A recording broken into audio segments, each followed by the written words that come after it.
Hey, this is Matt from InvestiQuant. Today is Tuesday, March 23, 2021. Yesterday was Monday following options expiration day. We ended up getting a gap and go session where we pushed higher off the open. We ran pretty strong to the upside, about 40 points straight up in the S&P before a late afternoon sell-off into the close. So we ended up with a strong up day following the options expiration weakness. So we're going to be looking at a pattern this morning based upon bouncing following a 5-day low close. So let me set that up and discover and see what has happened historically when you get an up day following a 5-day low close. So I've got all four instruments selected here. The setup is based upon entering the market long at the open of regular trading hours, which is 9:30 a.m. Eastern Time. The exit is set to the close of regular trading hours, which is 4:15 p.m. Eastern Time.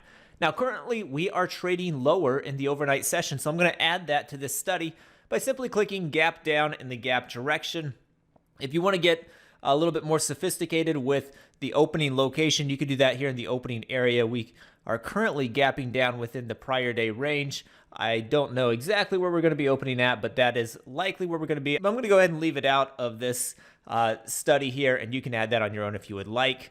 Next, I'm going to go set up this price pattern that I mentioned where we are bouncing following a 5-day low close. So to do that, we've got a pattern within the new lows section called day after an up day following a 5-day low close. And we've got that for a 5, a 10, a 20, 50, all kinds of different scenarios. But yesterday's is based upon a 5-day low close happening in the prior session, which would have been on Friday, and then the following day, which was Monday, we had an up day. So that's here in the new lows section right here, day after up day following 5-day low close. It's also available here in the active today section as well.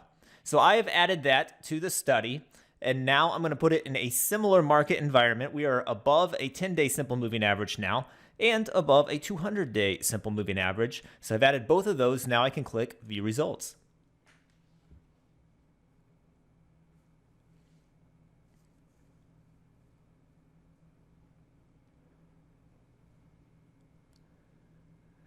And here we go. These are the results based upon going long at the open of regular trading hours, which is 9:30 a.m. Eastern Time, and exiting at the close of regular trading hours, which is 4:15 p.m. Eastern Time, when you are opening lower than the prior day close. And the prior day is an up day. An up day is a green candlestick on a daily chart, so it's closing above the open. And that up day is coming after a 5-day low close. This is all taking place in the backdrop of a bullish environment where you are above a 10 and above a 200-day simple moving average. So historically, the S&P has 66 samples, the NASDAQ 64, the Dow 56, and the Russell 65. If we look at the win rates on them, they're very neutral for the S&P and the NASDAQ, both right around 50%. The Dow and the Russell are a little bit weaker, with the Dow being 45, the Russell being 43%. So the win rates as a whole are not really skewed in one direction or the other. A couple are just a touch weak, a couple are neutral. But if we look at the average win to average loss, you will see the average loss is larger in 3 out of 4 of these instruments than the average win. So the S&P has a larger average loss, the NASDAQ has a larger average loss. The Dow is very similar in size for average win and average loss, and then the Russell has a larger average loss. So although the win rates are not all that skewed in either direction, the average moves have been bigger on the downside than on the upside. So a little bit more risk on the downside than the upside there, historically speaking. So hopefully you found that helpful. Good luck today, and we will see you next time.